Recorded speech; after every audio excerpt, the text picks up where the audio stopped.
Somebody mentioned the glare? Somebody mentioned the glare. Really? What, this here? This glare on the poster?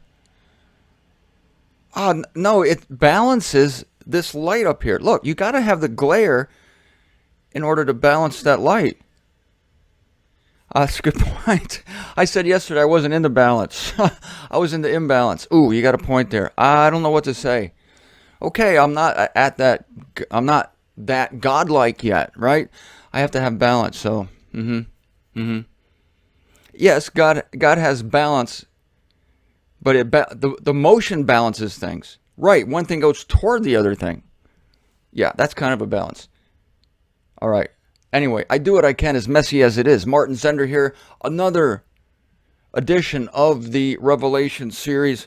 I am loving it. I got to remind you here that all of these bowls, all of these particular judgments have to do with people's relationship with God, the divine relationship. We're out of the political section, which has to do with rule, has to do with more practical things, has to do with arrangements. Now we're talking about something more intimate to God, something more important to Him.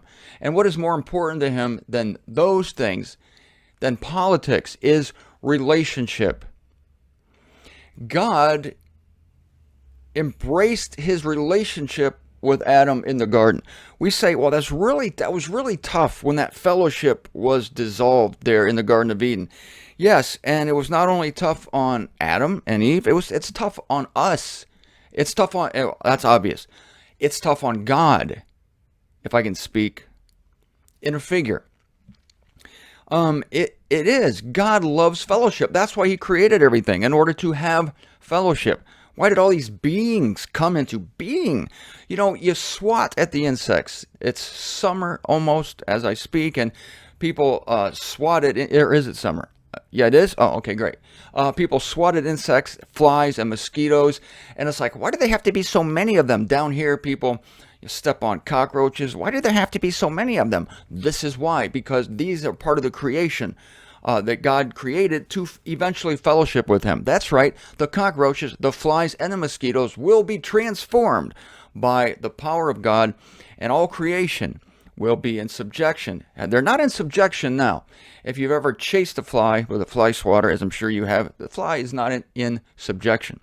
By the way, I read years ago in Reader's Digest how to kill a fly when it's sitting on a table. You have to outsmart the fly because they're faster than you. So your brain is faster than theirs, hopefully. So this is what you do. If a fly lands, like say a fly lands on top of this microphone, and what you want to do is you don't want to try to get it directly. You have to go behind the fly and like 2 inches up, and then clap your hands. Because the fly takes off backwards. People don't know this. Flies take off backwards. Scientists have studied this. And they take off backwards and up. So you get your hands like a couple inches behind the fly and above the fly, and then you clap your hands, and the fly will fly right into your clutches. And then, of course, you have fly guts on your hands. That's another problem. You'll have to solve things from there. So even the insects are going to one day be with God. So this fellowship is important to Him. And so, again, He is bringing these trials to Israel to eventually cause them to embrace Him and love Him. This is why the law came. Like, if a human did this, okay, we can't justify human beings. Like, I'm going to set a fire at my girlfriend's house so she can come over to my house and love me. See, we can't do that. Human beings can't do it. But this is God's way, and it's the best way, or else God wouldn't do it this way. So He sets a fire, in a manner of speaking, the law, and nobody can do the law. Romans 8:3, what was impossible to the law, in that it was infirm through the flesh, did God, sending His own Son. So now we go toward Him because of the law. So, because of the impossibility of being able to do the law. So now we have circumstances created by God. You ever heard of the tribulation referred to as circumstances? We have circumstances that are bringing people toward God. And the bowls are more severe than the thunders. and then the seals, and the trumpets even more severe. This is going to seem counterintuitive. They're more severe because God's fellowship with humanity is more important to him than political alignments. I'll say that again. God's fellowship with humanity is more important to him than political alignments. Therefore, this necessitates, because it's so important, because it's so vital, it necessitates harsher judgments. Because the harsher judgments, here's the inequality again, is going to push this thing so tightly together, tighter than it has ever been. Don't families come together on the heels of tragedy? People come together at funerals. People you've never seen before in your family will gather together to strengthen the bereaved. And this is God's ultimate goal, is fellowship. He's ferocious, think of it this way, for fellowship. He's ferocious for it. He wants it. He needs it. So look at these bowls as God's ferociousness, not to wreak destruction, again, look through the process, but to bring fellowship to himself. Why the bowls? Again, I mentioned this before, but bowls were used in the temple service. That's why. The King James, again, translates it in a funny way, maybe vials, I don't know. But it's human religion that is headed up in the wild beast and the false woman of Babylon. They're the ones who receive the most fearful of God's visitations because they're what God cares about the most. Does that make sense? It's like with your kids, you have to pick your battles, right? The battles that are more important to you. It's like, hey, your kid puts gum under the table or whatever. I don't know. You don't get too upset about that. But then, your kid steals gum from the store. So that's when you come down with the most severe penalties. Why? The severity is equal to how much it matters to you. So by this, we can see that worship really matters to God, the relationship. And it makes him happy, and reciprocally, it makes us happy to be worshiping him. Which one of the animals gave the messengers the bowls? An animal, don't make me go back and look at the passage. I don't want to go back. One of the animals at the throne, we talked about that way back in the beginning, gave the messengers bowls. It's just a nice little detail. It will impress your friends at Bible studies if you can say, I believe it was the vulture that gave the messengers the bowls. There's 4 animals at the throne of God. One has the face of a man. One has the face of a vulture. One has the face of a calf. One has the face of a lion. One has the face of Phyllis Diller. Oh, wait, that's 5. No, forget that last part. It's not the man. It's not the lion. Lion is regal. The lion's not going to stoop to anything like this. The man represents those who are undergoing these judgments. The calf, that's the workhorse. That represents the the domesticated animals. The vulture is the perfect choice here because a vulture is a scavenger of death. And so this is a rather distasteful task. And so the vulture says, I'll do it. I'm equal to it. I'm a distasteful creature. I eat dead things. So why not send me to give the bowls to the messengers? And so the vulture is the one that does it. So that's happy news. There can be little doubt that the 7 trumpets are due to the opening of the 7 seals. Remember that? The 7th seal opened and the 7 trumpets were sounded. So they came out of it.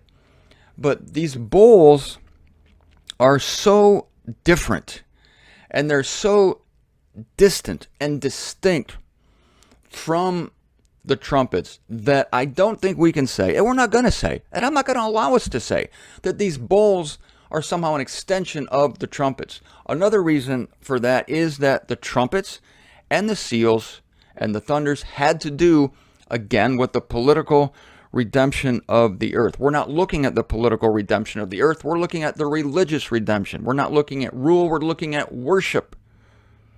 So we have different objects in view here. Good to know. Now, the first bowl, again, picking up on some loose ends here. The first bowl is a fulfillment of this threat, that the worshipers of the wild beast will have no rest day and night, those who get the emblem of its name. God makes good on his threats. He always does. He always will. the body of the worshipers is transformed into a loathsome fountain of corruption. The sores.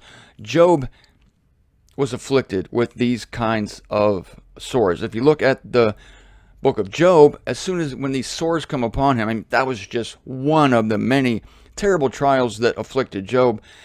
He cursed the day he was born, and he lamented his very existence. That's a serious affliction on the flesh. And it just shows you really how fragile we are. It always stuns me and shocks me and really scares me a little bit of how fragile humanity really is. It doesn't take much to take us from flying high to having a good day to having a bad day. It takes one phone call, one accident, one misfortune. And yet we find ourselves experiencing series after series of misfortune. But God tempers this with good things. But you can see that with this affliction on the skin, it's a direct infliction. The first bowl, the infliction of the first bowl, which is the sores, malignant sores, this afflicts only the worshipers of the wild beast. We have to be particular here. We have to look specifically at what is concentrated and what is worldwide. I think we'll find, this is just me now, but as we look at the bowls here, I think we'll find that as the bowls are poured in sequence, that the scope of the afflictions becomes wider. You can't escape this. This will undoubtedly be, to those afflicted, the hand of God. That's the difference between these bowls and these other afflictions that have gone before. We may have had a bad spell of weather. No. Maybe it's due to some virus that somebody brought over from another country. No, this will be discerned as the hand of God. The worshipers of the wild beasts are going to be hounded and bombarded from this point on by God. That's why this stuff, you can't even say this is in the last 3.5 years. This is a great point, and I'm going to end with this. I have to admit, if it's a great point, I'm just going to admit it. I'm not going to be shy. It is, we like to say that, the worst of the trials will come after the 3.5 years. I mean, after the middle of the 7 years, which is the beginning of the last 3.5 years. And that's true. Except for this. These bowls are not only at the last 3.5 years, but I think they're at the last part of the 3.5 years. Which to me just reminds me again, and I tell you this again, that God is quick in his afflictions and lingering in his blessings. Hard to believe, I know. But we thought that even trading 7 years in for 1,000 years of bliss is a good investment. We're going to invest 7 years, we're going to get 1,000 years. We can legitimately reduce that to 3.5. So that's double the return on your investment if you're going to take that time and have it. 3.5. And how much better is it yet that it's only at the tail end of that 3.5 years where the sorest of afflictions come. And again, they come on the devotees, the worshipers of the wild beast, because that's where God's jealousy is divine. Number one commandment for Israel, thou shalt have no other gods before me. It was for his sake as well as for theirs. What do their gods do?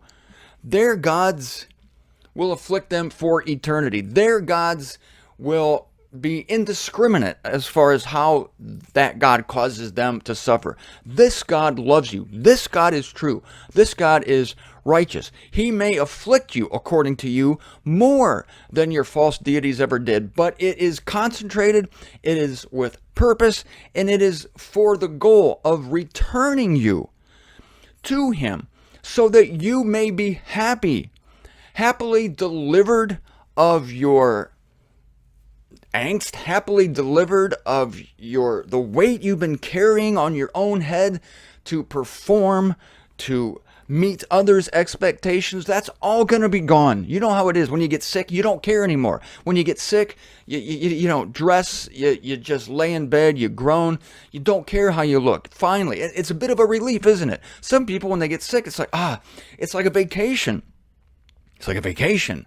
I'm not saying it's good to get sick. I'm talking about a temporary illness, because I'm comparing it to God's temporary inflictions upon Israel. Let's say when you were a kid, you got sick, you got to stay home from school, you didn't have to work, your mom came in and gave you chicken noodle soup and popsicles. At least I'm speaking from my experience. So this has a salutary effect. It does. It's especially good. It's only good if you realize that it has a termination. It's not going to go on forever. It has a purpose, and the purpose is to bring a disquieted creation in worship to God's feet.